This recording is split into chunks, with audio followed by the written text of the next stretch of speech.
अस्सलाम वालेकुम। Episode number 3। भाई वो तो जिक्र हुआ 49 दिन का। नावल की उम्र तो कई जिंदगियां होंगी, जाने कितनी नस्लें इसे पढ़ेंगी। संजय हंसने लगा।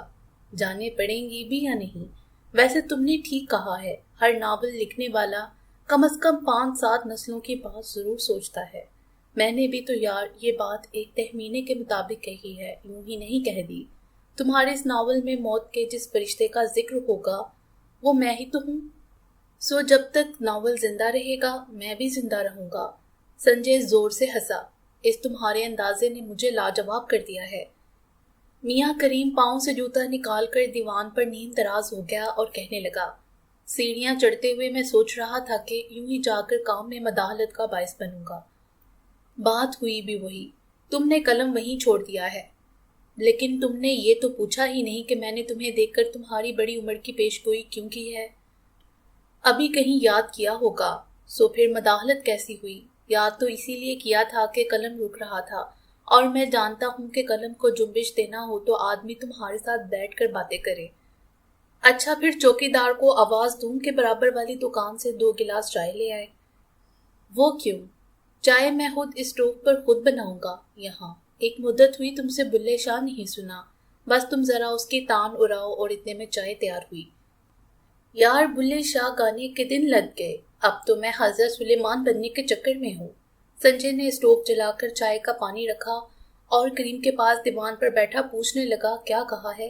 यही कि अब मुझे हजरत सुलेमान बन जाना है। वो कौन था? लो तुम नहीं जानते, हजरत दाऊद का बेटा जो बनी इसराइल का बादशाह था, करीम ने कहा और हंसने लगा। अच्छा, किंग सुलेमान, तो तुम बादशाह बनना चाहते हो? फिर तो बन गई बात, तुम बादशाह और मैं तेरी रियाया। लेकिन यार कहीं बादशाह बनकर आंखें फेर ना लेना, ये मिलकर चाय पीने के दिन याद रखना। बादशाह मैं क्यों बनूंगा, मैं तो किसी और ख्याल से कह रहा हूँ। संजय उठकर गिलासों में चाय उंडेल लाया और फिर करीम के पास बैठता कहने लगा, अच्छा फिर और किस लिए हजरत सुलेमान बनना है?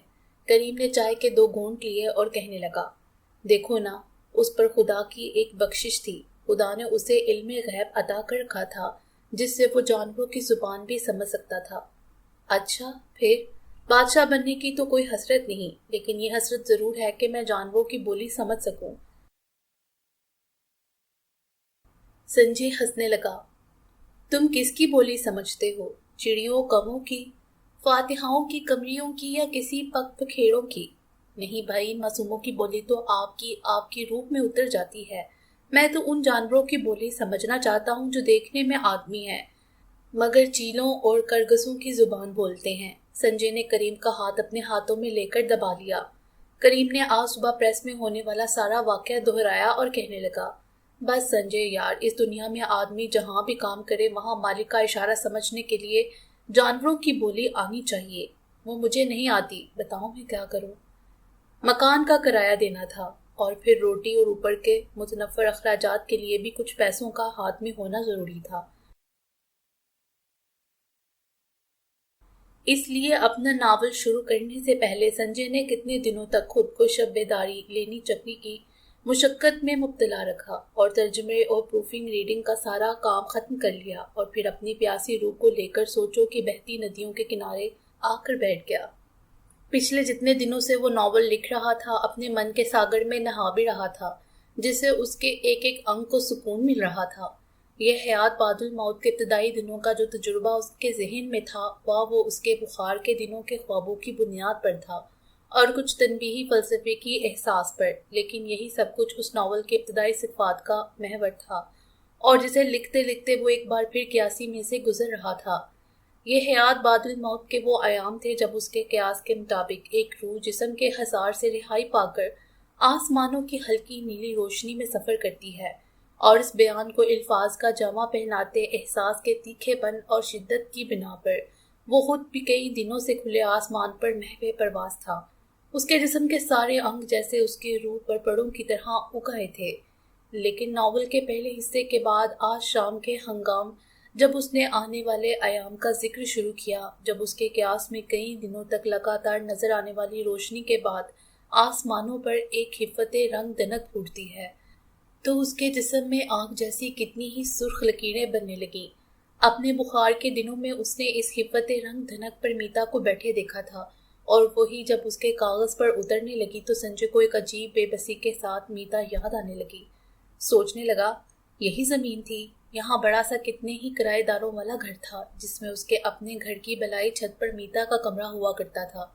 और संजय ने नावल के सफ़ों को एक तरफ रखकर घड़ी भर के लिए आसमान की हिफ्फत रंग धनक आसमानों को ही वापस लौटा दी और दीवान पर लेटकर जमीन के उन दिनों को याद करने लगा जब मीता सचमुच जिंदा थी।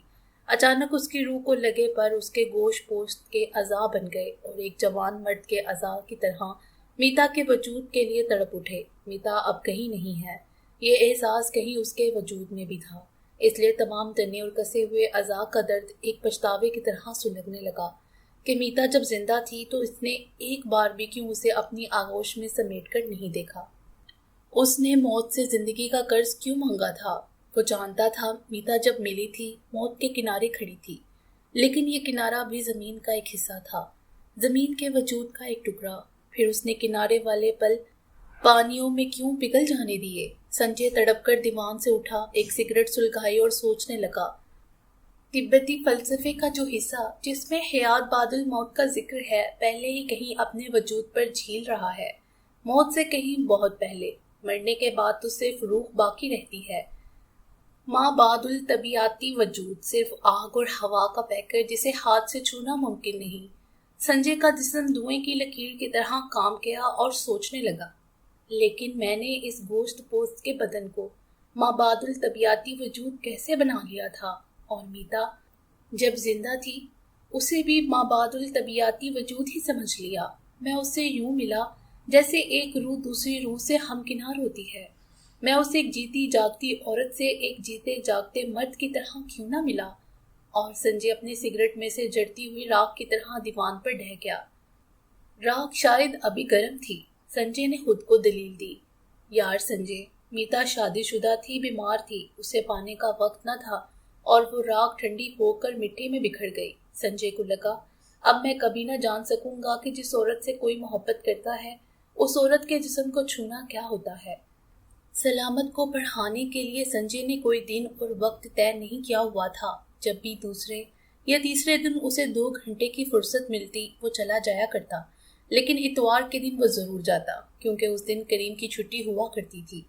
इस इतवार की सुबह को संजय मतवातर कई घंटे तक लिखता रहा। जब दोपहर होने लगी तो भूख भी चमक उठी और करीम से मुलाकात की चाहत भी, इसलिए साइकिल लेकर वो करीम के घर को चल दिया। करीम वाली गली का मोड़ काटकर बमुश्किल 3 मकान अबूर किए थे कि आवाज आई, संजय मियाँ, तुम्हारा करीम लाला तो यहाँ बैठा है।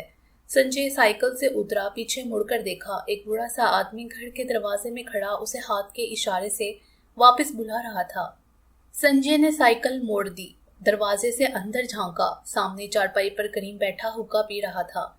चले आओ यार, ये तो अपने फीते यार का घर है, करीम ने कहा और चारपाई से उठकर संजय की साइकिल दरवाजे के साथ खड़ी कर दी।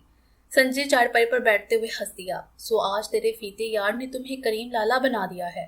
फीते ने आईने की टूटी हुई कमानी की जगह धागा बांधा हुआ था, जिसे खींचकर कान से लपेट रखा था, जो कुछ ढीला हो गया था। उसे कान से खोलकर दोबारा अच्छी तरह लपेटता हुआ कहने लगा, उसे तो मैं यूं भी करीम लाला कहकर ही बुलाता हूँ। आपको ही संजय साहब, आज मैंने संजय मियाँ कहकर आवाज दी है। आप यार जो हुए, यारी में लोग पगड़ियां बदलते थे, अब पगड़ियां तो रही नहीं, तो मैंने सोचा कम से कम आपके नाम ही एक दूसरे को दे दूं।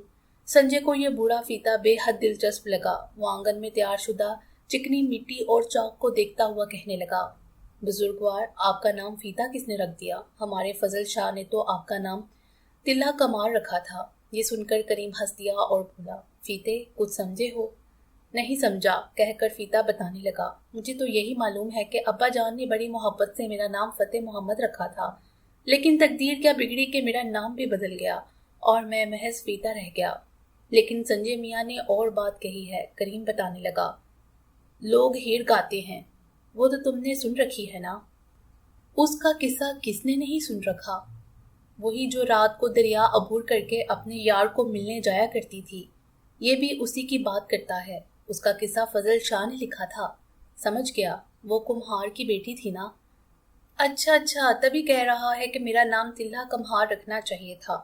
लेकिन संजय मियाँ फीता की बात करते करते बातों को दांतों में ही कहीं गुम कर गया। अब तो उसके हाथ पांव नहीं चलते। लेकिन संजय यार, सच सच एक जमाना था कि फीता अपने चाक से इस तरह की शक्लें उतारा करता था कि जिनकी गर्दनें देखकर लड़कियों की गर्दनें भूल जाया करती थी। करीम ने बताया, कुछ हंस भी दिया और फिर इधर खाली आसमान की तरफ देखने लगा। सच कहते हो संजय मियाँ? भला क्या नाम था उस कैचके वाली का जो एक दिन उसके घर आया था? फीते ने आधी बात संजय से कही थी और आधी करीम से। करीम ने बताया, मियाँ वो इज्जत बेग था, शहजादों जैसा खूबसूरत, लेकिन सोनी को देखकर वापस न लौट सका। फीते ने एक आह भरी और कहने लगा, यूं ही एक दिन आया होगा जैसे आज संजय मियाँ मेरे घर आए। करीम लाला, ये तुम्हारा यार भी तो शहजादा लगता है। करीम ने जरा मुस्कुराकर संजय की तरफ देखा, फिर फीते से कहने लगा, अच्छा ये हमें इज्जत बेग जैसा लगता है, लेकिन खुदा शाहिद है, झूठ ना बुलवाना, अगर आज तुम्हारी बेटी सलमा इस आंगन में खड़ी होती तो मेरा ये शहजादा तुम्हें उसके लिए कबूल होता। संजय को ना फीते की बात समझ में आ रही थी ना करीम की, और उसने देखा फीते ने ऊपर आसमान की तरफ हाथ उठाया और कहने लगा, मेरे नसीब में कुछ भी नहीं करीम मियाँ, अब यूं ही मेरे जख्मों पर नमक क्यों छिड़कते हो? करीम ने आहिस्ता से संजय को बताया, बेचारा किस्मत का मारा है, पहले उसकी बीवी अल्लाह को प्यारी हो गई। एक ही बेटी थी सलमा, बहुत मुश्किलों से पाली हुई, जवान हुई तो वो भी अल्लाह को प्यारी हो गई। उसकी सूरत उसे भूलती नहीं, इसी की बात कर रहा है। उसकी उम्र तो ज्यादा नहीं, जवानी में ही बुढ़ापा उतर आया है। संजय को फीते का दर्द महसूस होने लगा। उसने उससे कुछ नहीं कहा, लेकिन यूं लगा जैसे पल भर के लिए फीते ने उसे इज्जत बेक्यास करके सोनी के गुम होने के दर्द को छू लिया हो। चारपाई से उठते हुए संजय ने कहा, चलो करीम मियाँ घर चलें, थोड़ी देर के लिए सलामत को पढ़ा दो। चलो, करीम ने कहा, लेकिन उठा नहीं। तुम भी बेटा अब घर को जाओ। इसे फीते ने कहा, सुबह से ही घर से नाराज होकर यहाँ आन बैठा है, सुबह से एक लुकमा भी मुंह तक नहीं ले गया। मैंने बहुत मिन्नतें की हैं कि कुछ खा ले, लेकिन रोजा रख कर बैठा रहा है। क्या बात हो गई मियाँ, मैं तो घर से भूखा चला था कि दावत अपने यार के घर है, तुमने मुझसे भी रोजा रखवाना है? संजय ने कहा तो करीम हुक्का छोड़कर चारपाई से उठ खड़ा हुआ। चल फिर, आज तो खुद ही रोटियां पकेंगी, आज वहां ना तो चूल्हे में आग है न घड़े में पानी। ऐसी क्या बात हो गई? संजय ने बड़ी तशवीश से पूछा तो करीम उसके कंधे पर हाथ रखकर कहने लगा, लेकिन आज मुझे एक राज की बात मालूम हो गई है। क्या? कि हजरत सुलेमान ने जानवरों की जुबान किस तरह सीखी थी। तुम तो कहते थे इन्हें खुदा की बख्शिश थी। वो तो किताबें लिखने वालों ने बात बनाई है, लेकिन असल बात क्या थी मुझे मालूम हो गया है। अच्छा, क्या आज कोई इल्हाम हुआ है तुम्हें? इल्हाम ही समझ लो। तुम्हें पता है उसकी कितनी बीवियां थीं? करीम हंसा दिया, मुझे पता नहीं। 700 बीवियां और 300 कनीजें, फिर 1000 औरतों की लड़ाई में उसने जानवरों की बोली तो अपने आप सीख ली थी। करीम ने कहा तो संजय मुस्कुरा पड़ा। पूछ फीते से, आज सारी गली के लोग सुन रहे थे। करीम ने फिर कहा तो फीता भी पास से कहने लगा, भाई अब बस करो, घर बसते ही अच्छे लगते हैं, बर्तनों का क्या है, वो तो आपस में टकराते ही रहते हैं। और फिर बात सुनो, बीवियां कोई मिट्टी के बर्तन तो होती नहीं जो टूट जाएंगी, वो तो पीतल की थालियां होती हैं। फीता हंसने लग गया तो करीम भी कुछ हंस दिया। करीम संजय को साथ लिए घर आया तो आंगन के कोने में लगे हुए नए तंदूर में नेमत रोटियां लगा रही थी। संजय ने दरवाजे की सिमत के साथ लगाकर साइकिल खड़ी की और जल्दी से कहा, छोटी अम्मा, मैंने तो सुना था कि आज मुझे रोजा रखना होगा। नेमत का मुंह तंदूर की हिद्दत से कुछ सुर्ख सा हो रहा था। संजय की तरफ देखती शर्माकर हंस पड़ी तो मुंह का रंग और सुर्ख हो गया। कहने लगी, इल्म का हर्फ सलामत के पेट में ही डालते हो, कुछ उसके बाप को भी दे दिया करो। करीम आंगन में चारपाई बिछाता कहने लगा, लाओ भाई संजय, रोटी का लुकमा तो सुबह से अंदर गया नहीं, तुम 4 हरूफी लाओ, मैं पेट में डाल लूं। नेमत को हंसी आने लगी, लेकिन उसने जब्त करके मुंह दूसरी तरफ कर लिया और कहने लगी, तो क्या घर से रूठ कर दूसरों के घर जाकर बैठ रहना अकल वालों का काम होता है? देखो भाईजान, मैंने कितने सफ़े लिख रखे हैं। सलामत ने लकड़ी के स्टूल पर कॉपी रखकर संजय को दिखाई तो संजय ने एक नई सतर कॉपी पर लिखकर उसे 20 बार मशक करने को कहा और खुद बरकत के कमरे की तरफ आवाज दी। बड़ी अम्मा। बरकत ने इशारे से उसे अंदर बुला लिया और अश्कों से नम आंखों को एक बार फिर पोंछकर उसके बैठने के लिए चारपाई की तरफ इशारा किया। फिर आहिस्ता आहिस्ता बरकत ने बताया कि आज क्या बात हुई थी। असल में नेमत को कुछ दिन ऊपर हो गए थे और वो पिछले दिनों से मिसी तंदूरी रोटी के लिए कह रही थी। बरकत ने कल आंगन के एक गोशे में तंदूर लगा दिया था, लेकिन सुबह के वक्त जब घूमने के लिए बरकत ने आटा परात में डाला तो छोटा लड़का अब्दुल्ला सहन में गिर पड़ा और वो आटा वहीं छोड़कर बाहर चली गई। बाद में जब नेमत आटा छानने लगी तो इसमें से इसे एक धागा मिला जिसको कई छोटी छोटी गांठें दी गई थी और एक गांठ में तवीज बंधा था। नेमत को शक हो गया कि बरकत उस पर जादू कर रही है। बरकत कहने लगी, और कोई नहीं देखता तो खुदा तो सब देखता है। उसके हाँ ख्वाह 7 बेटे और हों, मुझे किस बात का हसद है। मेरी एक ही शिरीन और एक ही अब्दुल्ला मेरे लिए बहुत हैं। और बरकत आंखों में आंसू भरकर कहने लगी, मेरे तो घुटनों में दर्द रहने लगा था। मैं मौलवी साहब से गंडा बनवा कर लाई थी, वही बाजू से बांधा था जो खुलकर आटे में गिर पड़ा। संजय हंस सा दिया, लेकिन उस आटे की रोटी तो सबने खानी थी। करीम ने उसे ये बात नहीं समझाई। बरकत कहने लगी, यही बात तो मैंने भी कही थी, लेकिन वो कहती थी कि तुम इसी रोटी का आटा था, दूसरा आटा तो बाद में गूंदा जाना था। और फिर इस बात का इम्कान भी तो है कि तुम बाद में मिसी रोटी ना खुद खाती ना अपने बच्चों को खिलाती। कर्मो जली ये नहीं सोचती कि अगर मैं ना खाती तो घर के मर्द ने तो बहरहाल खानी ही थी। वो भी तो सुबह से कह रहा था कि मिसी रोटी के साथ लस्सी जरूर बनाना, और मर्द तो जैसा उसका वैसा मेरा। संजय बरकत को बाजू से थाम कर बाहर लाया और सबके लिए उसके हाथ से खाना निकलवाता छोटी छोटी बातों से अब्दुल्ला और सलामत को हंसाता रहा। फिर उसने मजीद निस्फ घंटा तक सलामत को पढ़ाया और जब जाने लगा तो करीम उसे खुदा हाफिज कहने के लिए गली के मोड़ तक चला आया। मोड़ से इधर जब फीते के घर के आगे से गुजरने लगा तो संजय की नज़र खुद बहुत फीते के दरवाजे की तरफ उठ गई। कहने लगा, कितना दर्दों में शख्स है, सचमुच दर्दों में, और तवाना हुआ करता था, लेकिन जब से उसकी बेटी मरी है उसकी रूह भी साथ ही मर गई है। करीम ने कहा और बोला, संजय यार, रूहें सचमुच होती हैं। कभी कभी फीता बहुत अजीब बातें किया करता है। उसे यकीन है कि उसकी बेटी की रूह आंगन में रहती है। कई बार उसने आंगन में उसके कदमों की छाप सुनी है। करीम और संजय बातें करते करते मेन रोड तक आ गए थे, लेकिन करीम को वापसी का ध्यान नहीं आ रहा था। वो संजय के साथ चलता पूछने लगा, तुम आजकल जो कुछ लिख रहे हो वो भी तो रूहों की बात है। साइकोलॉजिकली, संजय ने कहा और मेन रोड की तरफ से अकबी खंडरों की तरफ मुड़ गया। क्या मतलब? वो सच जिसे खुद ही तसव्वुर में लाया जाए और फिर उसे खुद ही सच समझ लिया जाए, खुद साख्ता सच। तुम जो कुछ बुखार के आलम में बड़बड़ाते थे, तुम्हें वो सब कुछ नजर आता था? जो कुछ बहुत शिद्दत से सोचा जाए वो निगाहों के आगे भी जाहिर हो सकता है। ये दोज़ख और वहशत का वाकया कोई वजूद है? करीम ने पूछा तो संजय हंसा दिया। हाँ है मियाँ, जब तुम्हारी शिरीन आंगन में फूल लगाती है, तुम्हारी बरकत और नेमत हंसकर तुम्हारे आगे रोटी रखती हैं और तुम्हें ही घर बहशत लगता है, और जब वो एक दूसरे पर जादू टोने का शुबा करती हैं, लड़ती हैं, उस वक्त दोज़ख बन जाता है। लेकिन ये तो और बात हुई।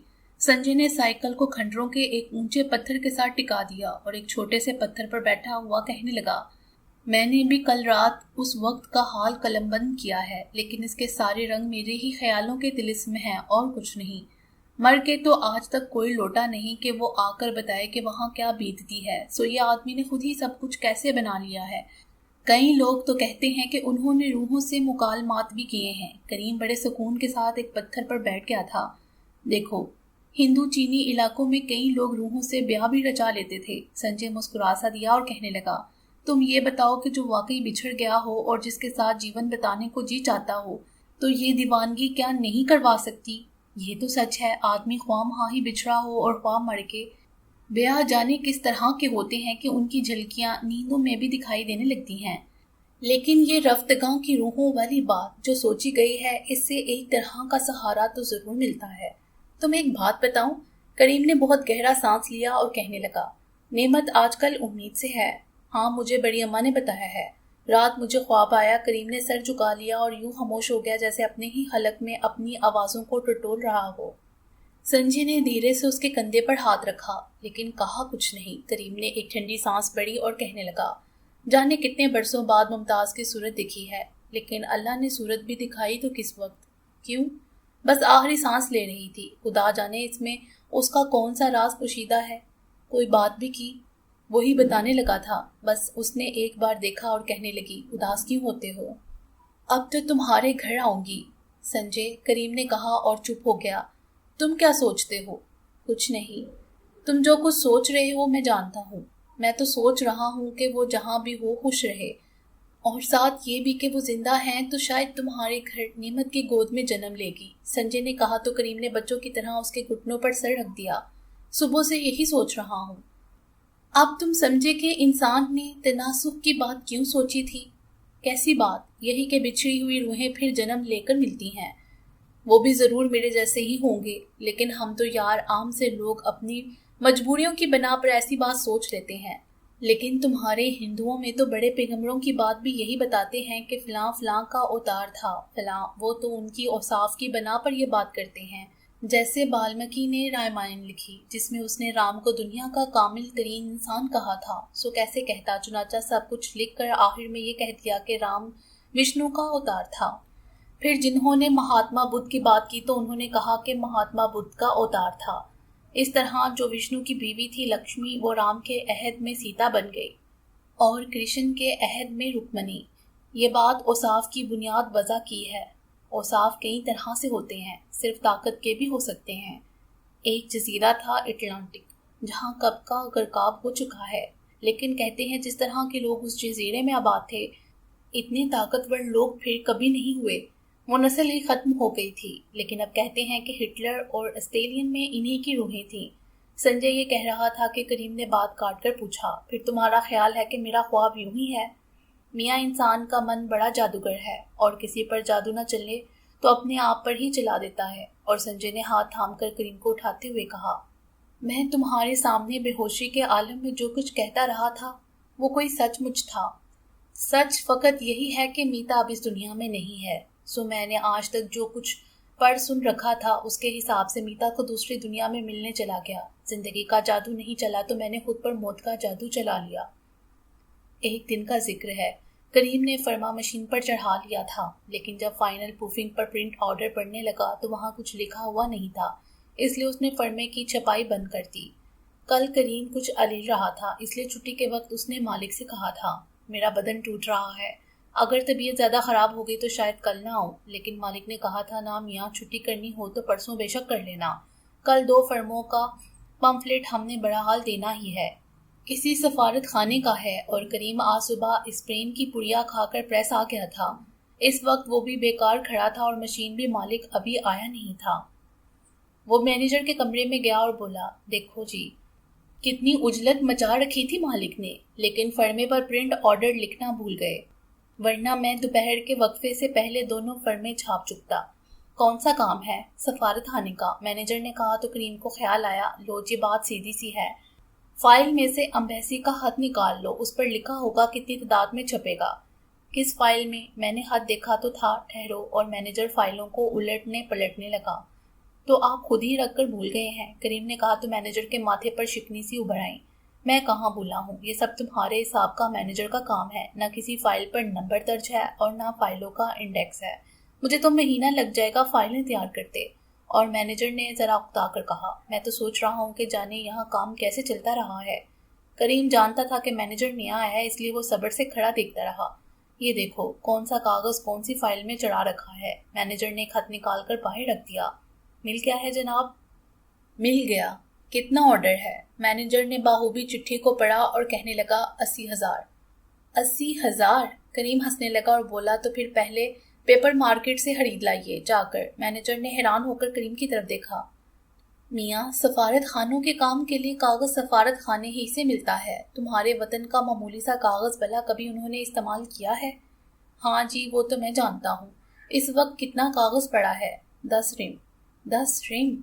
سیدھا حساب ہے جناب، 1 ریم کے 5 بڑے کاغذ، سو 1 ریم میں ایک فرما 1000 چھاپتا ہے، یہ 2 صفحے ہیں، 5,000 چھاپیں تو 10 ریم ہوا، لیکن آپ کہہ رہے ہیں 80,000 چھاپنا ہے، پھر کاغذ تو چاہیے 160 ریم، باقی کاغذ نکلوا دیجیے۔ کہاں سے؟ گودام میں سے، سٹاک تو وہیں ہوتا ہے، لیکن اس ایمبیسی کا سٹاک تو ہری لال کے پاس ہے۔ میں پہلے جس پریس میں مینیجر تھا، مجھے یاد ہے وہاں سارا کاغذ وہیں سے آیا کرتا تھا۔ کریم پہلے تو خاموش رہا، پھر کہنے لگا، ہوا کرتا تھا، لیکن اس آدمی کو تو اب انہوں نے نکال دیا ہے۔ کیوں؟ مینیجر نے کہا، لیکن مسکرا دیا، کہنے لگا اس نے کاغذ نکال کر بیچ دیا ہوگا۔ سنا تو یہی تھا جناب، ریموں کے رم بیچ کر کھا گیا تھا، سو اب وہ کاغذ سٹاک یہاں رکھے ہیں۔ مینیجر نے کہا، لیکن ساتھ ہی بولا، پھر تم رک جاؤ، کہاں 10 ریم اور کہاں 160 ریم، میں اس کی ذمہ داری نہیں لیتا، تم مالک کو آنے دو، جو آپ کی مرضی، کریم نے کہا اور باہر جا کر نکڑ والی دکان سے چائے پینے لگا۔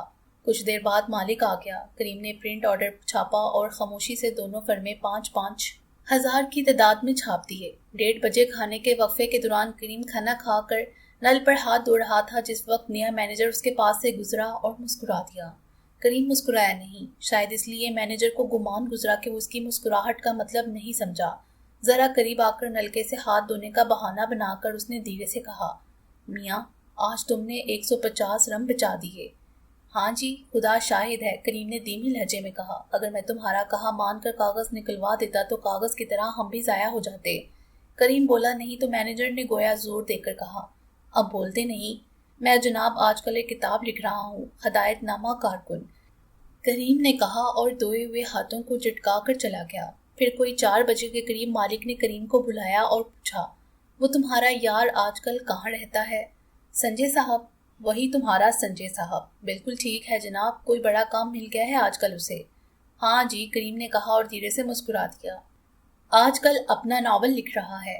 بڑا کام تلاش کیا اس نے، مالک نے ذرا تیز آواز میں کہا اور پھر آواز کو دھیما کر کے کہنے لگا، کلید اسے کم تو کوئی جنم ہی نہیں لیتا، آج کل پروفوں کا کام بہت ہے، اگرچہ اس نے 4 پیسے کمانے ہیں تو۔ اچھا جناب، کہہ دوں گا، یہ کہہ کر کریم واپس مڑنے لگا تو مالک نے پوچھا، تم کب بات کرو گے اور وہ کب آئے گا؟ یہاں کام رکھا ہوا ہے۔ اور مالک نے گھنٹی بجا کر چپراسی کو بلایا اور پوچھا، کون سا بلاک ہے؟ سی بلاک ہے نا؟ صفدر جنگ؟ ہاں جی، مالک نے کاغذ پر ایڈریس لکھ کر چپراسی کے حوالے کیا۔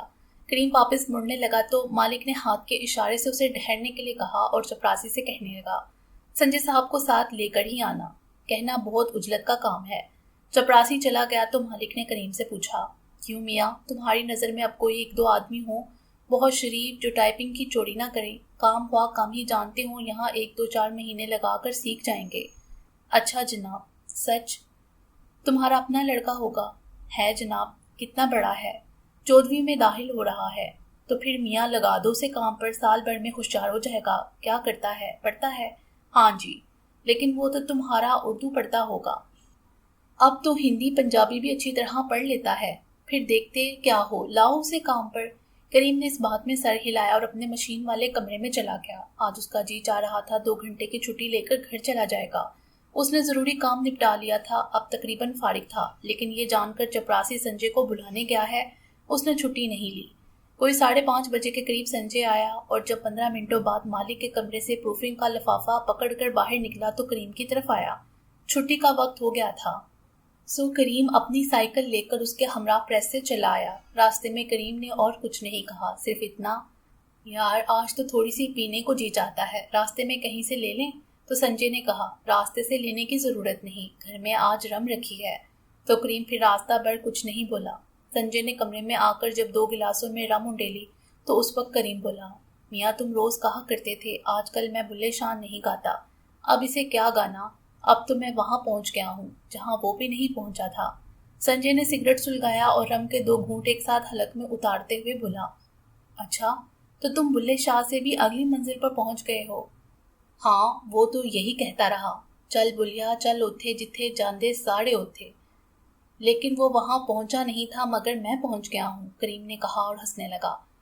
تب کریم نے سنجے کو آج کی تمام سرگزشت سنائی، 80,000 کی بجائے 5,000 پمفلٹ چھاپنے والا، اور کہنے لگا، اب تم ہی کہو، آرڈر کچھ اور چھپائی کچھ اور نظر کسی کو کچھ نہیں ہے نا اندھوں کی نگری۔ سنجے ہنسا نہیں، کہنے لگا، تم کیا سمجھے ہو؟ یہی کہ 80,000 کی بجائے 5,000 چھاپ کر سارا کاغذ بھی بچا لیا اور چھپائی بھی 20 گنا وصول کر لی۔ نہیں میاں، جتنا تمہارا مالک عقل مند اور ہوشیار ہے، دوسرے لوگ اس سے بھی زیادہ ہوشیار اور عقل مند ہیں۔ تو پھر یہ بات کیا ہوئی؟ تیرا خیال ہے کہ امبیسی والوں کو 80 اور 5 کا فرق معلوم نہیں؟ اگر معلوم ہے تو پھر؟ کریم کو کہنے کے لیے الفاظ نہیں مل رہے تھے، صرف اتنا محسوس ہو رہا تھا کہ کوئی ایسے ہیر پھیر کی بات ہے جو اس کی سمجھ میں نہیں آ رہی۔ میاں، یہ سب کچھ آپس کی رضامندی سے ہوتا ہے۔ تمہارا مطلب ہے کہ انہیں بھی یہ بات معلوم ہے؟ بالکل، تو پھر وہ بھی شامل ہیں۔ میرا مطلب ہے کاغذ کے اضافی پیسے اور چھپائی اجرت اپنی سرکار سے لے کر آپس میں بانٹ لیتے ہیں۔ ہاں، یہ بڑی خطرناک بات ہے۔ اچھا، بات یہ ہے میاں کہ حکومتیں ہی حکومتوں کے لیے خطرہ بنتی ہیں۔ وہ کس طرح؟ کسی بیگانے ملک کو اندر سے توڑنا ہو تو بتاؤ کہ اخراجات کے پیسے چاہیے یا نہیں؟ ہاں جی، وہ تو پہلی بات ہے۔ یہی پہلی بات ہے کہ ہر کام 1 نمبر کے روپے سے نہیں ہوتا، اس کے لیے 2 نمبر کا روپیہ چاہیے۔ اس طرح جو بھی پیسہ بچتا ہے وہ سارا اسی کام پر لگایا جاتا ہے۔ ساری بات ہمارے ملک کے علم میں ہوگی، اور کیا یوں ہی بے فکری سے 80,000 کی جگہ 5,000 چھاپ رہا ہے؟ لیکن یار یہ تو اپنے ملک سے غداری ہے۔ میاں اگر لوگ وطن کے خیر خواہ ہوتے تو یہ حالت ہوتی؟ پھر تو یار ہمارے اپنے ہی اپنے گھر کو نقب لگا رہے ہیں۔ دوست، اگر اپنا وطن لوگوں کو اپنا گھر دکھائی دیتا تو پھر رونا کس بات کا تھا؟ لوگ بیرونی حکومتوں سے پیسہ لے کر اپنا وطن توڑنا چاہتے ہیں، تو پھر ہمارے پہرے دار ان کی خبر کیوں نہیں لیتے؟ انہیں کچھ نظر نہیں آتا؟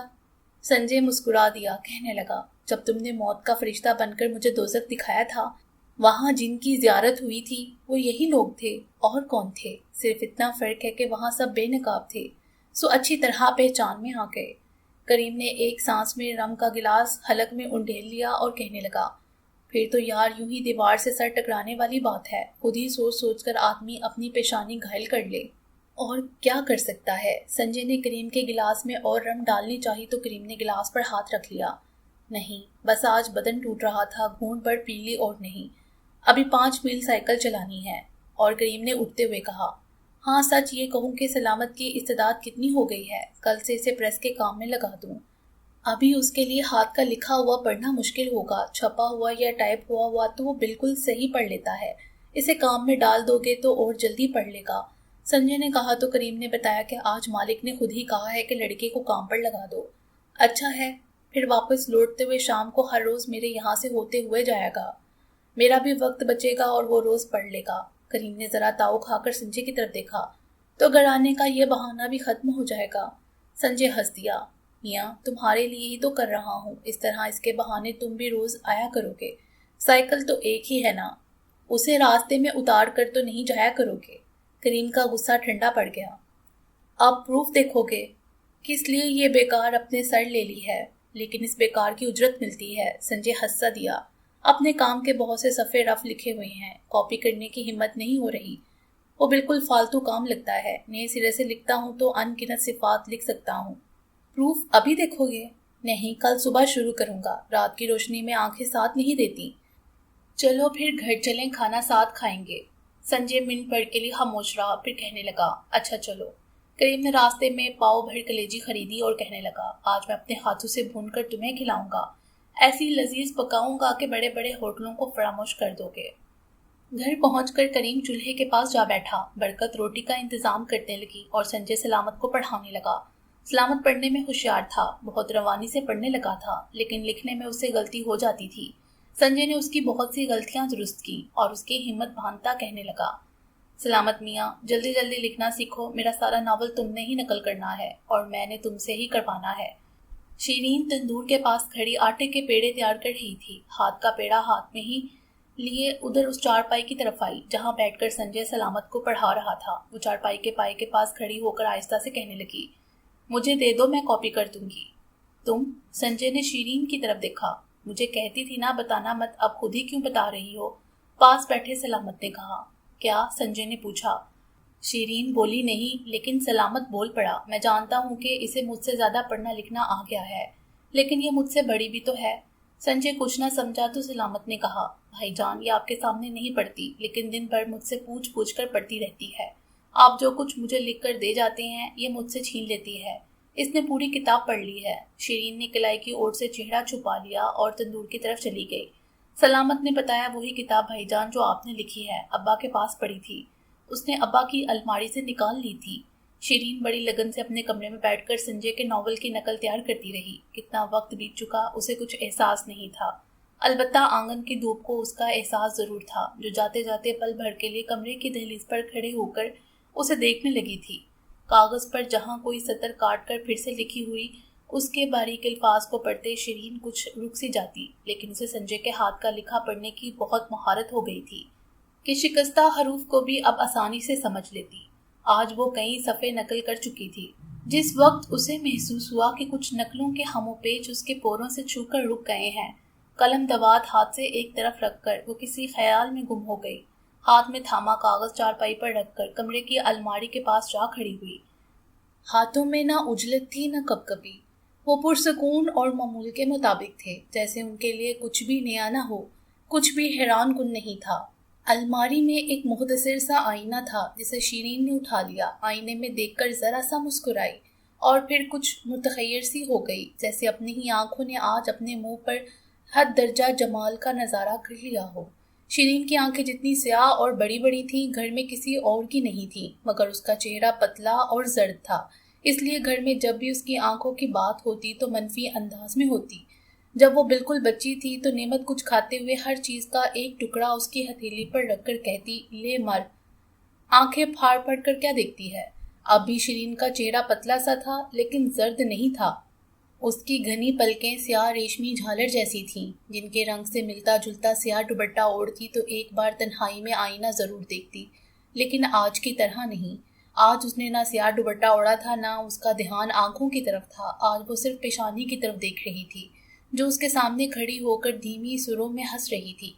پھر شاید اس کی پوروں سے چھو کر صدا کچھ خروف کا جادو تھا کہ اس نے آہستہ سے اپنی انگلی سے پیشانی کو مس کیا تو سامنے آئینے میں ایک سرخ اور گول بندیا اس کے ماتھے پر نظر آنے لگی اور شیرین کا چہرہ نویلا ہو کر شیشے میں معلق ہو گیا۔ اپنے چہرے کی پہچان کے لیے وہ شیشے کو گھورے جا رہی تھی کہ کمرے میں کھٹکا ہوا۔ جمیلہ کمرے میں آ کر کہہ رہی تھی، میری چپلیں نہیں مل رہی، تمہاری پہن جاؤں؟ ذرا نکر تک جانا ہے، اماں کہہ رہی ہیں ایک پان لا دوں۔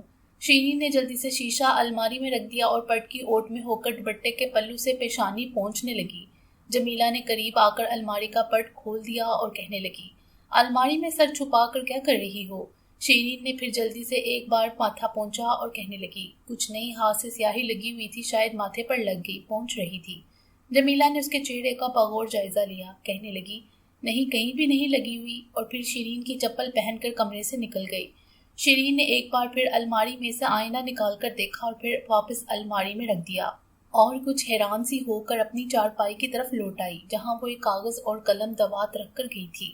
کاغذ جوں کا توں تھا، قلم دوات تھی، لیکن شیرین کو لگا یہی کاغذ نہ جانے کس طرح ابھی اس کے پورے دل کو مضطرب کر گیا تھا، اور وہ ایک ایک حرف یاد آیا جنہیں وہ ابھی نقل کر رہی تھی۔ یہ سنجے کے ناول کا وہ حصہ تھا جب اس نے آسمان کی حفت رنگ دھنک کے پاس جا کر رنگوں کو چھوا اور دیکھا تھا کہ سارے رنگ گیلے ہیں، اور اس نے سرخ رنگ میں ایک انگلی ڈبو کر دھنک پر بیٹھی میتھا کے ماتھے پر بندیا بنا دی۔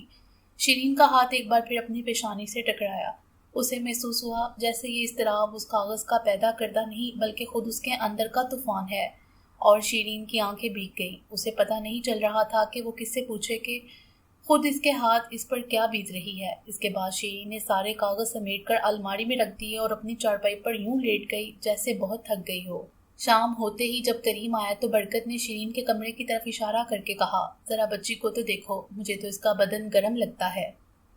شیرین سو رہی تھی۔ کریم نے پیشانی پر ہاتھ رکھا، نبض ٹٹولی، ہتھیلیاں دیکھی اور کہنے لگا، ہلکا سا بخار لگتا ہے لیکن زیادہ نہیں، ذرا سے بھاری کپڑے سے ڈھانپ دو، صبح تک ٹھیک ہو جائے گی۔ اور کریم نے شیرین کے پاس سے اٹھتے ہوئے ایک بار پھر اس کی پیشانی پر اپنی ہتھیلی رکھی اور اسے ذرا جھنجھوڑ کر پوچھنے لگا، بیٹے کچھ کھانے کو جی چاہتا ہے؟ چائے کا پیالہ بنا دوں؟ شیرین نے آنکھیں کھولی، پانی مانگا اور پھر پانی پی کر سرہانے پر سر ٹکاتی ہوئی آہستہ سے پوچھنے لگی، ابا صرف ہندو لڑکیاں ہی ماتھے پر بندیاں لگایا کرتی ہیں نا؟ ہاں، صرف ہندو لڑکیاں، کریم نے کہا اور بڑی تشویش کے ساتھ شیرین کی طرف دیکھتا ہوا پوچھنے لگا، کوئی خواب دیکھ رہی تھی؟ نہیں۔ شیرین نے اپنا منہ دوسری طرف کر لیا اور کہا، اس ناول میں لکھا تھا پوچھ لیا۔ موسم سرما کی ہنکی کے ساتھ ٹھٹرتے ہوئے اعضاء کی یخ بستگی ٹوٹ چکی تھی، لیکن آج دوپہر سے بہت گھنے بادل سروں پر گیلے خیمے کی طرح تنے ہوئے تھے، اور شام سے پہلے ہی آنگن میں اتر کر شیرین کے کمرے کی کھلی کھڑکی سے گزر کر اس کی چارپائی پر آن بیٹھی تھی۔ چارپائی کے پاس ٹول پر سنجے کے ناول والے وہ سارے کاغذ چپ چاپ پڑے ہوئے تھے جن کی کاپی کرتے ہوئے شیرین نہ جانے کس وقت اکتا کر چارپائی پر لیٹ گئی تھی، اور کاغذ کے کتنے ہی الفاظ اس کی آنکھوں میں اوننے لگے تھے۔ اسے محسوس ہوا ایک بادل آسمان سے اتر کر اس کی پیشانی پر آن بیٹھا ہے۔ ایک گیلی سی یخ بستگی کے ساتھ شیرین کا سارا بدن سمٹ کر رہ گیا. پھر جانے کس وقت اس کا اونگتا ہوا ہاتھ اپنی پیشانی پر سے بالوں کو ایک طرف ہٹانے لگا. شاید اس کی ڈھیلی ڈالی چوٹی میں سے نکل کر بالوں کی ایک لٹ اس کے ماتھے پر آن گری تھی جو اس کے ہاتھ کے جنبش سے پیشانی سے دور ہٹ گئی تو شیرین کو محسوس ہوا کہ اس کے ماتھے پر امڑتے ہوئے بادل پھر لوٹ کر ہوا میں تہنے لگے ہیں. بادل دور ہٹتے ہٹتے پتلے سے دھوئیں کی طرح پھیل گئے اور شیرین کو احساس ہوا ایک بہت ہی ہنک سی بانس اس کے حلق میں اتر رہی ہے.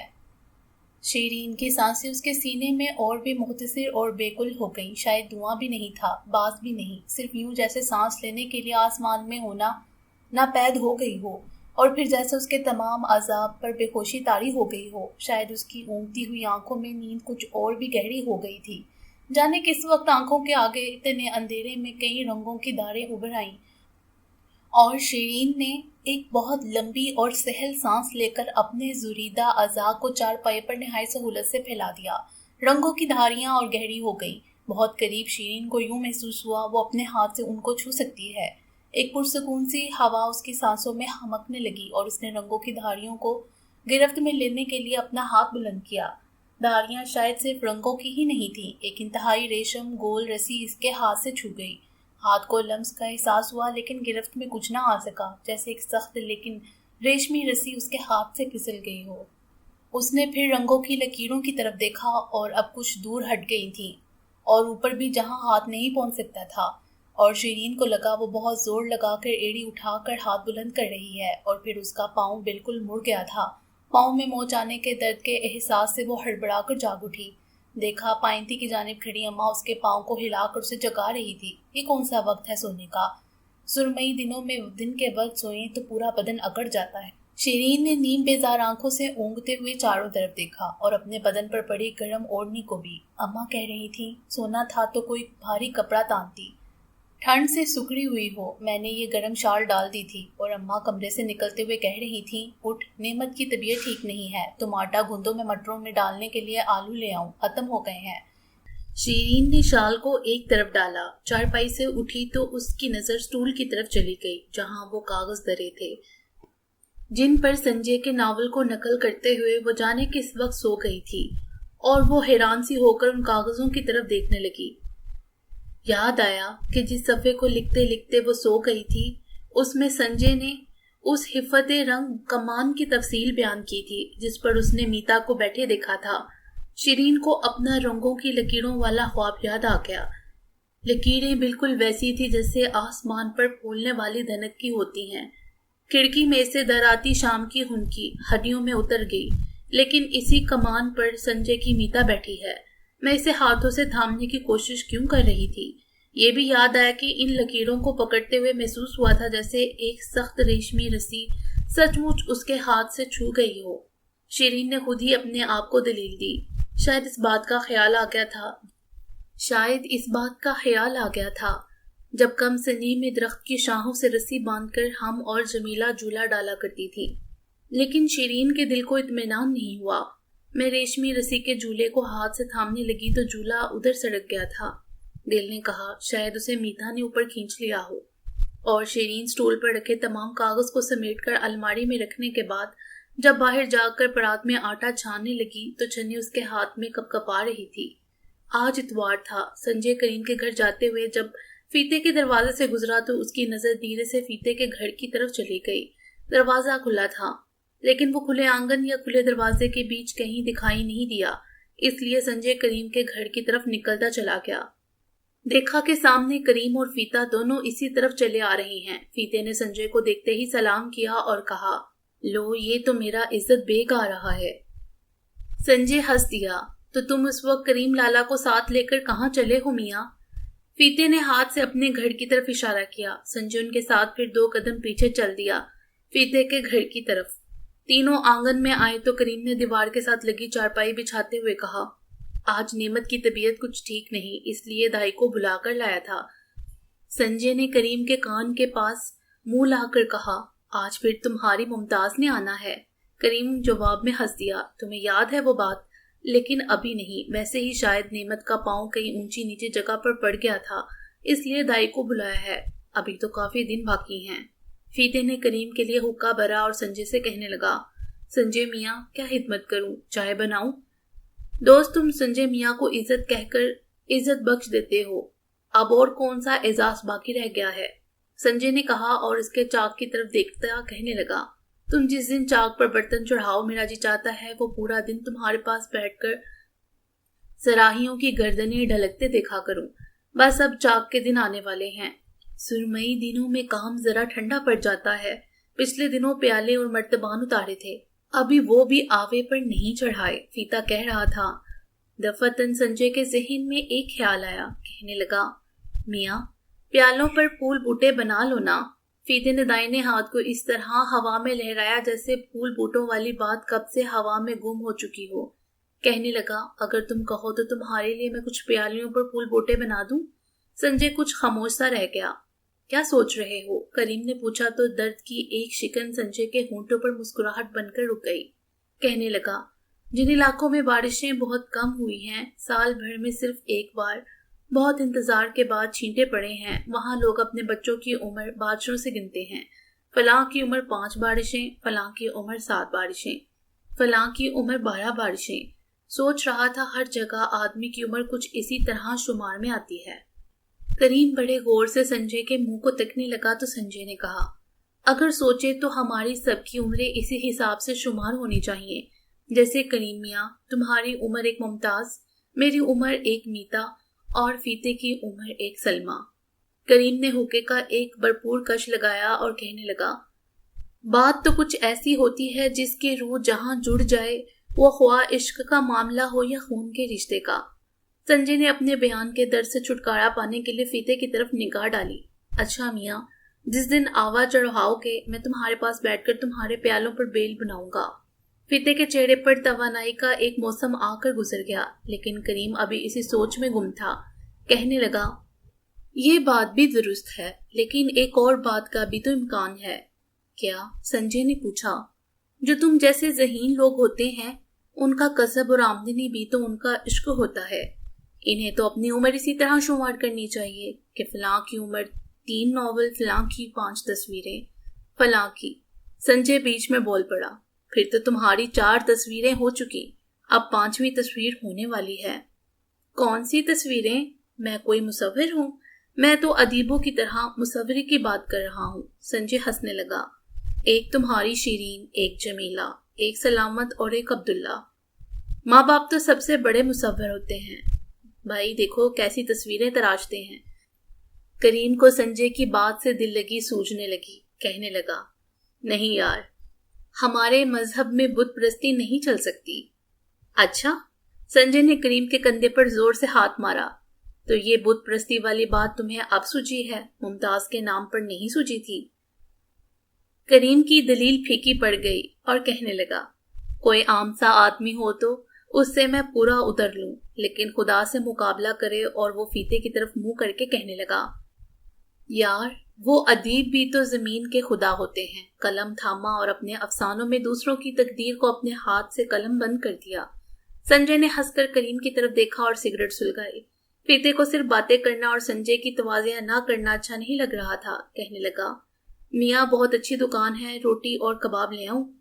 परहेज, संजय ने कहा तो फीता खुद ही कहने लगा, यूं तो मुझे मालूम है तुम करीम के घर का रेंदा पका खा लेते हो, फिर भी मैंने कहा पूछ लेना चाहिए।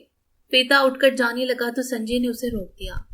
आज नहीं मियाँ, अभी चाय के साथ रोटी और अंडे खाकर आया हूँ, फिर सही किसी दिन। फीता फिर से बैठ गया, लेकिन पूछने लगा, तुमने मियाँ शुरू से ही करीम के हाथ के खाने के परहेज को तस्लीम नहीं किया था? ये तो कभी सोचा ही नहीं था, संजय ने कहा तो फीता बोला, ये तो मैंने तुम्हारी ही अपनी आंखों से देखा है, और किसी को देखा है न सुना है। लेकिन तुम अदीब हो।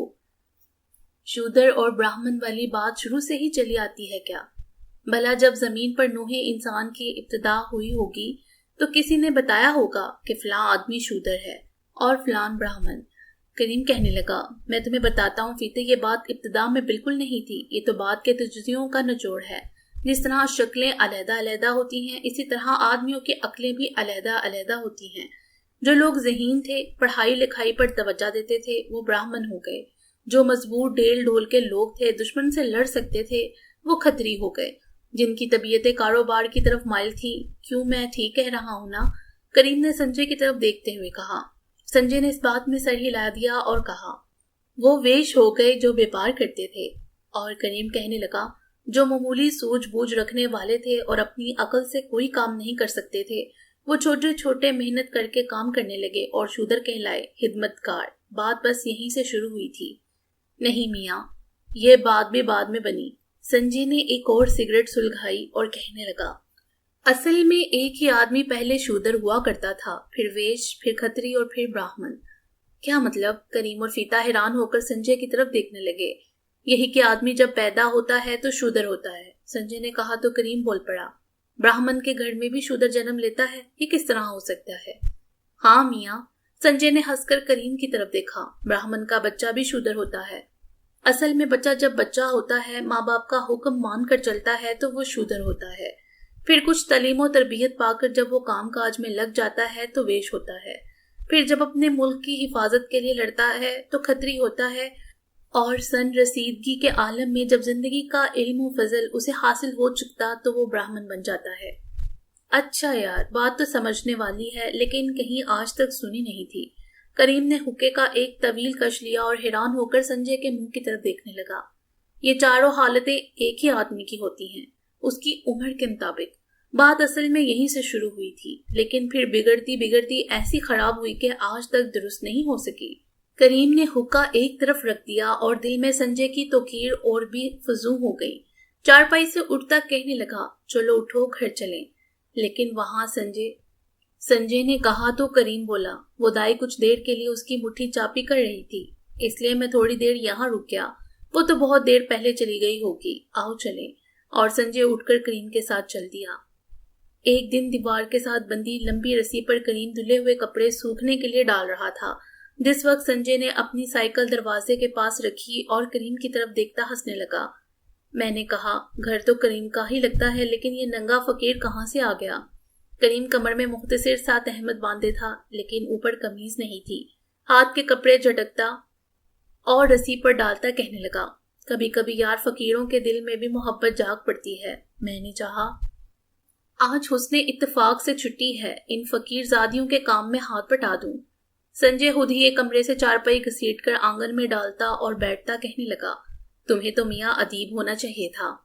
चाहिए तो था। करीम अपने तहमत के साथ गीले हाथ पहुंचता चारपाई के किनारे आकर बैठ गया और बोला, यार तुम्हें एक बार बताया तो था कि जब जवान था यही जी करता था कि बुल्ले शाह की तरह फकीर हो जाऊं, शेर कहता रहूं और गाता रहूं और दुनिया की कोई फिक्र न हो। लेकिन आज तुमने कैसे कहा कि मुझे अदीब होना चाहिए था? इसलिए कि तुम बहुत नए नए लफ्ज गढ़ते हो। अमीर जादियां तो सुन रखा था, लेकिन फकीर जादियां तुमसे ही सुन रहा हूँ। लेकिन आज तुम्हें छुट्टी कैसी है? मेरा ख्याल था कि तुम घर पर नहीं होगे। मैं तो शिरीन से नॉवल का नकल शुदा मुसवदा लेने आया हूँ, संजय ने कहा और उसकी नजर उधर उठ गई। खुरे में बरकत और जमीला मैले कपड़े धो रही थी और कपड़ों को पटक भी रही थी। जमीला उसे देखकर हंसने लगी और बोली, अम्मा जरा चुटखनी बंद कर दो, बहुत आवाज आती है। अब भाईजान और अब्बा इल्म की बातें करेंगे, जरा हमें भी सुनने दो। संजय मुस्कुरा दिया, लेकिन करीम का ध्यान उधर नहीं था। कहने लगा, आज हिंदुओं के किसी पीर का दिन है, उसकी छुट्टी थी। वैसे मैं सोच रहा था कि खाने के बाद घर से निकलूंगा, एक और काम भी था, फिर तुम्हारे यहाँ भी जाना था। संजय ने जमीला की तरफ देखा, हमशीराए जान, इल्म की बातें बाद में सुनना, पहले उठकर चाय बनाओ। जमीला दुपट्टे से गीले हाथ पहुंचती उठकर चाय बनाने चली गई तो संजय करीम से कहने लगा, यार एक बात बन रही है, इसलिए अब तक नॉवल के जितने सफ़े नकल हो चुके हैं वो लेने आया हूँ। कोई छापने पर तैयार है? जल्दी से पूछा। अपनी जुबान में तो नहीं, लेकिन लगता है अंग्रेजी में छप जाएगा। कल शाम एक शख्स से बात हुई, मैंने उसका प्लॉट सुना था। कहने लगा, मैं इसे अंग्रेजी में मुंतकिल करूं और ये भी मुमकिन है कि किसी बिरूनी मुल्क में छप जाए। संजय की बात सुनकर करीम के चेहरे पर एक शिकन उभरी। कहने लगा, फिर लानत है अपनी जुबान वालों पर। संजय मुस्कुरा दिया, यार लानतें तो खुदा ने शायद उस उम्र भर देनी है, हम इसके लिए क्यों वक्त बर्बाद करें, बहुत काम पड़ा हुआ है। कहाँ है शिरीन? देखो कितने सफ़े हो गए हैं। करीम उठकर शिरीन के कमरे की तरफ गया और वापस आकर कहने लगा, देखो उठकर मंजर दीदनी है, वो रात भर यही काम करती रही है। निस शब को भी मैंने लैंप रोशन देखा था, सुबह भी, और अब इनके चारों तरफ कागज ही कागज पड़े हैं और उनके दरमियान यूं सोई पड़ी है जैसे कागजों की कब्र में पड़ी हो। काम तो मैंने सचमुच उसे बहुत मुश्किल दिया है। संजय हंस दिया। मैं खुद बहुत मुश्किल से कागजों की कब्र से निकला था, अब उसे डाल दिया है। जमीला 2 गिलासों में चाय ले आई थी। संजय ने एक गिलास उठाकर जमीला को देते हुए कहा, चाय शिरीन को दे आओ, शायद उसने सुबह से चाय नहीं पी। हाय भाईजान, आप ना आते तो उसे कौन पूछता चाय। जमीला जोर से हंस दी। उसी का दर्द है आपको। बेचारी जमीला को एक बार भी नहीं पूछा कि पी लो चाय। अरे पगली, वो रात भर काम करती रही है, करीम ने कहा तो जमीला गिलास वापस संजय को लौटाती कहने लगी, बेफिक्र होकर पी लीजिए भाईजान, मैंने अभी उसे चाय पिलाई थी सोने से पहले। और फिर जरा रुक कर कहने लगी, आपने उसे तो पढ़ा दिया, मुझे क्यों नहीं पढ़ाते। संजय मुस्कुरा दिया, मैंने उसे कब पढ़ाया था, उसने तो मुझसे चोरी पढ़ लिया है।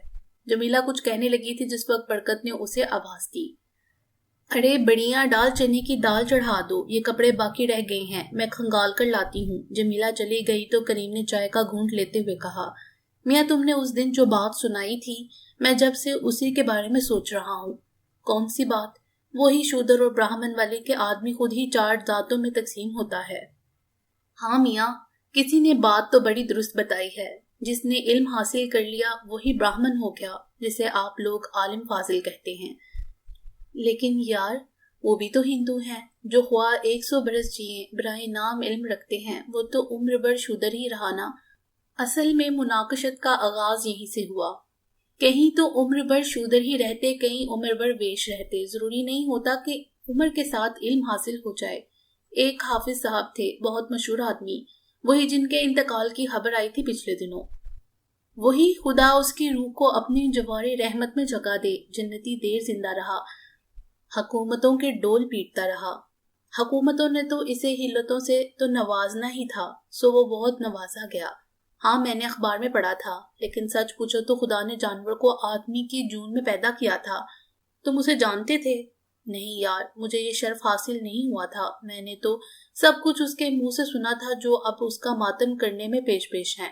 संजय हंसा दिया, सो एक तुम मातम करते हैं और ऊपर से बातें सुना रहे हैं।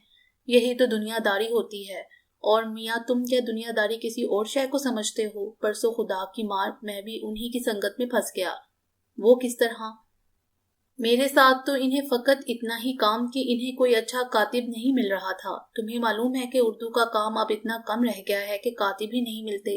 कातिब तो मुसलमान ही हुआ करते थे, कुछ पाकिस्तान चले गए, जो रह गए उन्होंने ये पेशा छोड़ दिया, तो आजकल उन्होंने तुम्हें कातिब बना रखा है। वो तो शोभा ही अलहदा है मियाँ। जिस तरह कातिब लिखते हैं एक एक हर्फ मोतियों की तरह, वो भला कोई दूसरा लिख सकता है? मुझसे तो कहते थे कि तुम कोई कातिब तलाश कर दो। आज इसीलिए सोच रहा था कि शहर जाकर पता लगाऊं। एक पेरान दत्त हुआ करता था, लेकिन बहुत दिनों से उसे देखा नहीं। खुदा जाने जिंदा भी है या नहीं। मैंने सोचा अगर किसी मजदूर भाई को काम मिलता है तो अच्छी बात है। और करीम ने एक ठंडी सांस भरकर कहा, लेकिन मैं और बात कह रहा था। वहां जो नजारा देखा बस दीदनी था। वो तो एक हाफिज साहब की यादगार शाया करने की बात करते थे और साथ ही आपस में वो चुटकुले छोड़ देते थे कि आदमी कानों पर दोनों हाथ धर ले। सारी जुबानों में मियाँ यही होता है। कहीं अखबारात वाले तो सिर्फ कफन ही बेचते हैं। जो भी मर गया उसकी तारीफ और तस्वीरों का बंडल छाप दिया। फिर तो यार उसके जूते की तस्वीर भी छापते हैं कि वो कौन सा जूता पहनता था। संजय मुस्कुरा दिया। हाँ मियाँ, इस दुनिया में उनकी बात कौन करता है जिनके पाँव की एड़ियां जमीन का रास्ता खोज दे घिस जाती हैं। करीम ने संजय के करीब होकर जरा आहिस्ता लहजे में कहा, अब वो लिख लिख कर तो जाने क्या कुफर तोलेंगे, लेकिन वो जो कुछ वो लिखते हैं अगर वो सुन लें तो जीते जी मर जाएं। जो कुछ लिखेंगे वो कुफर ही तो होगा। निरा झूठ लिखेंगे, झूठी तारीफें। और करीम इससे भी धीमी आवाज में बताने लगा, कह रहे थे सगी बहन और बेटी भी उसके कमरे में बैठा दो तो उसकी इज्जत भी नहीं बचती थी। एक बच्ची सी उसके पास रहने के लिए आई थी। उसका बाप कहीं इंग्लिस्तान में था और लड़की ने किसी बड़े स्कूल में दाखिला लेना था। बड़े स्कूलों में हॉस्टल होते हैं ना, उसे वहां अभी कमरा नहीं मिला था, सो कुछ दिन उसके घर में ठहर गई। तो बस मियाँ कहते हैं एक रात उसने जादू बोची। लड़की चीखती चिल्लाती ही रह गई कि चाचा ये काम ना करो। तौबा, संजय के मुंह से निकला और उसकी आवाज उसकी पेशानी की शरियान की तरह खिंच गई। کریم نے ماتھے پر 2 ہتھر مارا اور کہنے لگا، کہتے تھے انجمن علم نے ایک بار ایک رسالہ جاری کیا تھا تو اسے مدیر بنا دیا، ایک بار پریس لگایا تو اسے سارے کام کا مہتمم بھی بنا دیا، جسے 20 سال میں اس نے سب کچھ بیچ باچ کر جیب میں ڈال لیا اور حساب کتاب کے تمام کاغذات گم کر دیے، تو اب اس کے کون سے کارناموں کے نمبر شائع کریں گے؟ لو، جھوٹ کو سچ بنانے پر کون سا زر خرچ ہوتا ہے، اور پھر قیمت سے 20 گنا تو وہ پہلے ہی وصول کر چکے ہیں۔ اور کریم بتانے لگا، پہلے تو حکومت سے پیسہ ملے گا کتاب چھاپنے کے لیے، پھر جب اس کتاب میں لکھنے والوں کا رتب دیا بس بڑھ چکے گا تو حکومت اس کی 10,000 کاپیاں خریدے گی، صدقے جائیں اس حکومت کے۔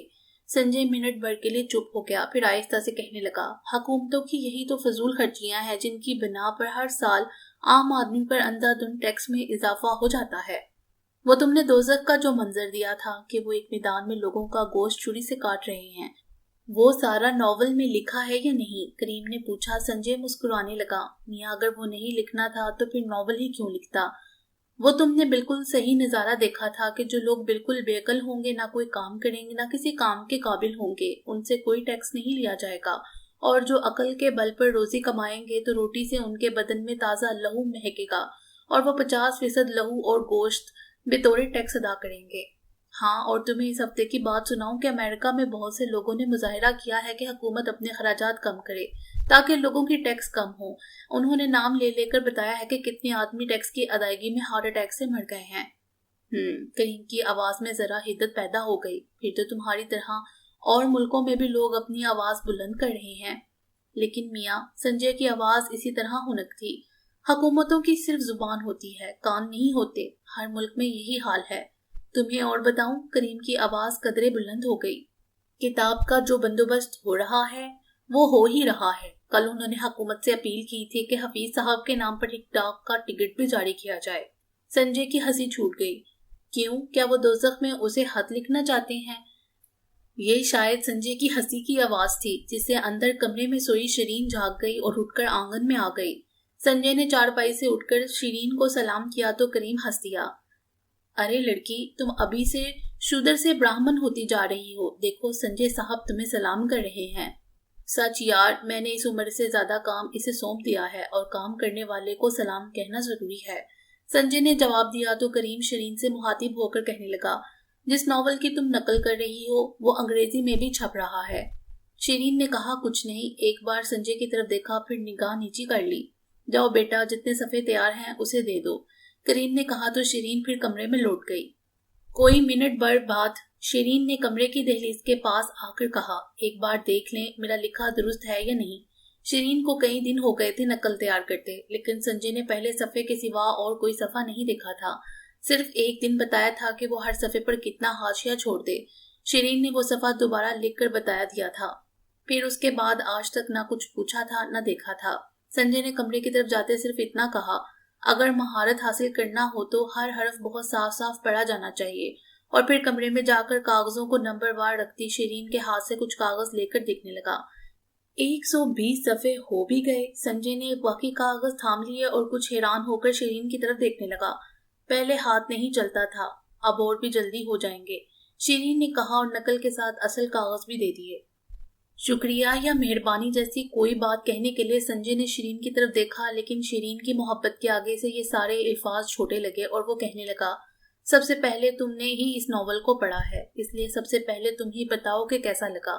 شیرین کی دونوں فراخ اور کالی آنکھیں پل بھر کے لیے سیدھا سنجے کے چہرے پر گڑ گئیں۔ سنجے کو اس عام سے سوال کا جواب عام سا نہیں لگا، پھر یہ بھی لگا جیسے شیرین کی آنکھوں میں کچھ امڑ آیا ہے، کیا معلوم نہیں، بھول سی ہو گئی، شاید آنسو جیسا کچھ تھا۔ لیکن سنجے نے ایک بار پھر دیکھا، آنکھیں خشک تھیں، البتہ پہلے سے زیادہ فراخ تھیں، صرف آنکھوں میں کچھ شکایت سی تھی۔ شکوہ کس کا؟ سنجے اپنی ہی سوچ کی توجہ نہ کر سکا اور کاغذوں کو دونوں ہاتھوں میں سمیٹتا ہوا آنگن میں آ گیا۔ کریم کے گھر کے سارے کمرے اتنے مختصر تھے کہ 2-4 چارپائیاں ہی ان میں بچ سکتی تھی۔ وہ سبھی ایک ہی قطار میں ایک دوسرے کے ساتھ جڑے ہوئے کھڑے تھے۔ ان کے دروازے آنگن کی طرف کھلتے تھے اور ایک کھڑکی بھی آنگن کی طرف تھی، جس کی بنا پر گرمیوں کے دنوں میں بڑی حدت رہتی، برسات کے دنوں میں یا تو حبس رہتا یا پھر مینا کی بوچھاڑیں سیدھی پڑتی، اور سردیوں میں شدید جاڑے سے روک تھام کا کوئی ذریعہ نہ تھا۔ लेकिन इस घर का एक सुख ये था कि इसका आंगन बहुत खुला था और कमरे भी बहुत थे, जिसमें बरकत अलहदा रहती थी, नेमत अलग। दोनों लड़कों का कमरा भी अलहदा था और करीम का अपना अलहदा कमरा था। सलामत को तन्हा सोने में डर लगता था, इसलिए वो भी रात को करीम के कमरे में आ जाया करता था, लेकिन उसके अलावा कमरा जरूर था। अलबत्ता छोटा अब्दुल्ला अभी तक माँ के पास सोता था। एक रात शीरीन के अलावा किसी के कमरे की बत्ती रोशन नहीं थी। जब करीम ने पहलू बदलते वक्त सलामत की चारपाई की तरफ आवाज सुनी और नींद में भी उसने आवाज दी, कौन है सलामत? हाँ अब्बा, मैं पानी पीने को उठा था। सलामत की आवाज आई तो करीम फिर गहरी नींद में चला गया। सलामत ने अंधेरे में अपनी जेब टटोली, फिर दबे पांव शीरीन के कमरे के पास जाकर अंदर झांका।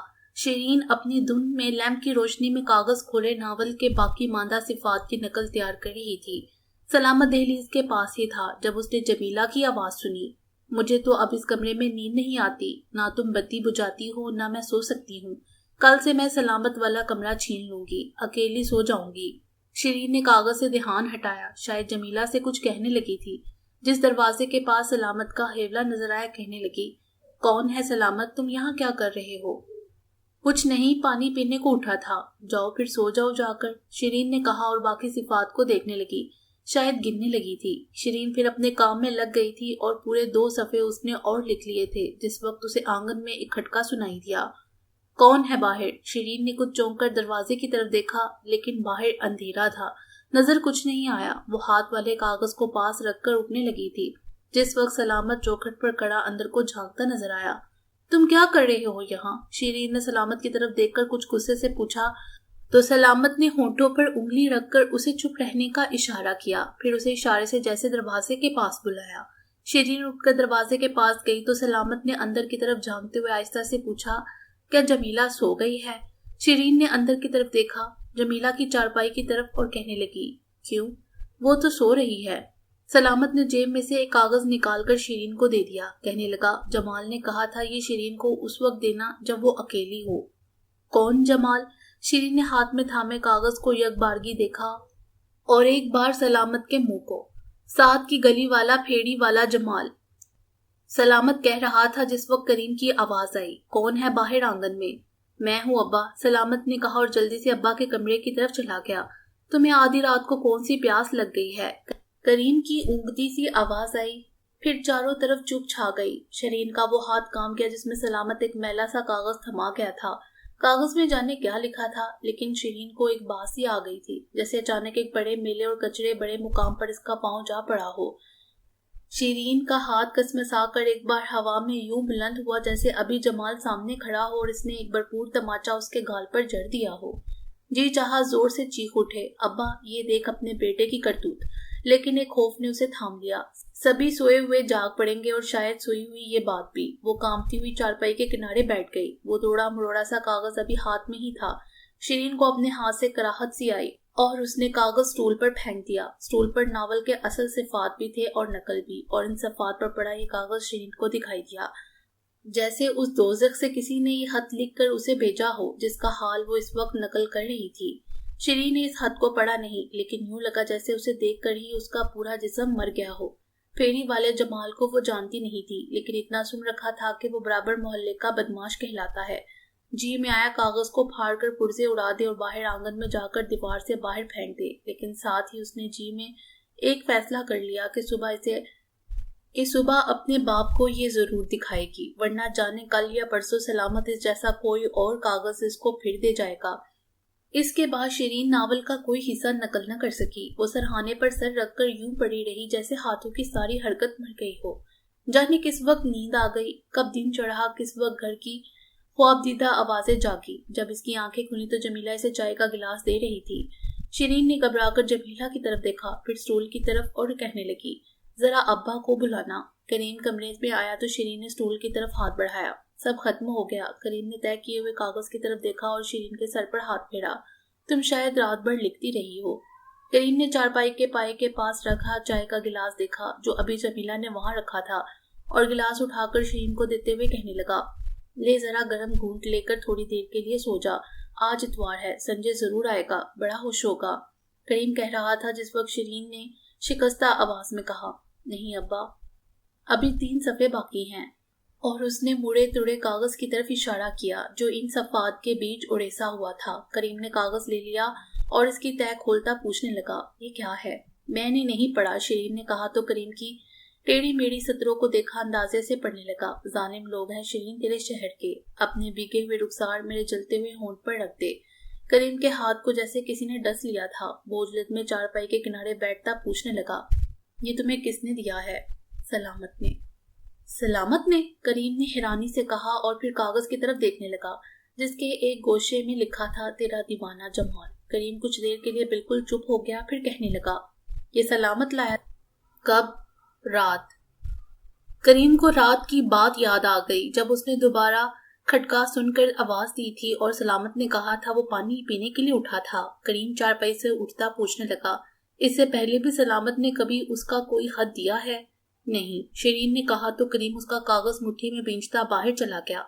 उसने आंगन में नल से पानी भरती जमीला को देखा, फिर रसोई में आटा गूंथती बरकत को, फिर नेमत के कमरे के बंद कूड़ों को और फिर सलामत को जिसे जमीला ने बड़ी हुई बाल्टी अंदर लाकर रखने के लिए आवाज दी थी। करीम ने नल की तरफ जाते सलामत के बाजू को थाम लिया और खींचता हुआ अपने कमरे में जाकर दरवाजा अंदर से बंद कर लिया। बंद दरवाजे से जब सलामत की चिंगारों की आवाज आई तो बरकत आटे से बड़े हाथों के साथ ही बाहर आकर जमीला से पूछने लगी, अभी तो वो तुम्हारे पास खड़ा था, क्या बात हो गई?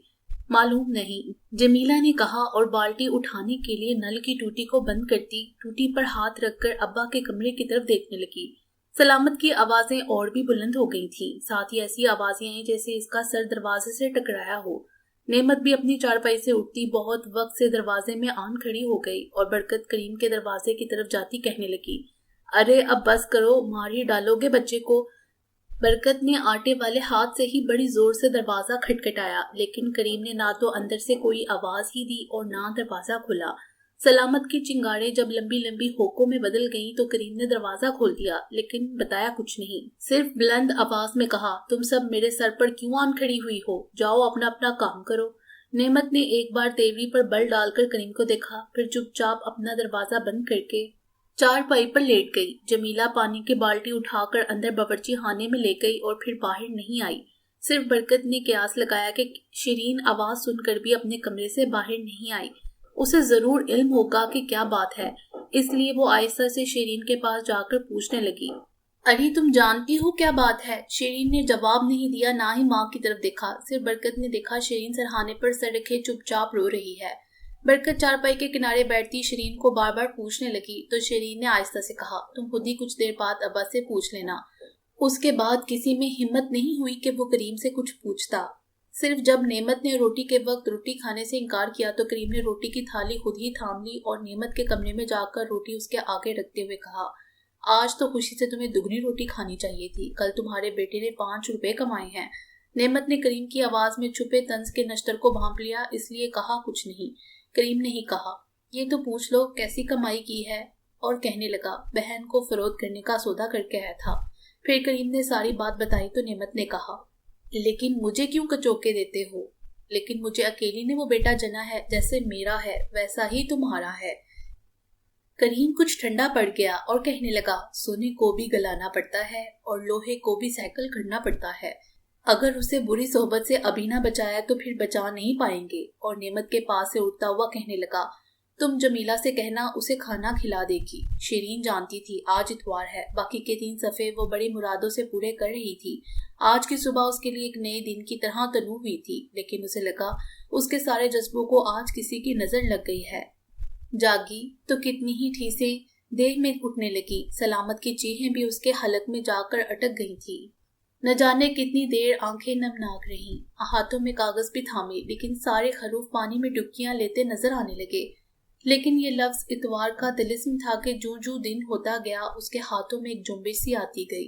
नीम बेहोशी के आलम में उठकर उसने बाकी सफ़े नकल कर लिए और फिर सरहाने पर सर रखकर यूं लेट गई जैसे अचानक आंखों के आगे दिन डूबने के बाद की तेर की लहरा गई हो। जमीला ने बड़ी मुश्किल से उसे खाना खिलाया। करीम ने दोबारा आकर उसके माथे को हथेली से छुआ तो जिस्म कदरे गर्म लगा, लेकिन ज्यादा नहीं। शिरीन ने फिर एक बार उठकर सारे कागज इकट्ठे किए, असल भी और नकल भी, और नंबरवार करके फाइल में बंद कर दिए और फाइल अब्बा को थमा दी और खुद एक मोटी सी चादर लेकर यूं सो गई जैसे आज दोबारा जागना ही ना हो। और ना ही उसमें हिम्मत ही रह गई हो। संजय आया, लेकिन बड़ी देर में। शाम हो रही थी। आज करीम को संजय की शायद पहले से भी ज्यादा जरूरत थी, इसलिए उसे देखकर उसकी दिन भर की गैर हाजिरी का गुस्सा निकालता कहने लगा, आदमी दोस्ती करे तो चांद सूरज से, जो और कुछ नहीं तो वक्त पर आ तो जाते हैं। आदमियों का क्या भरोसा।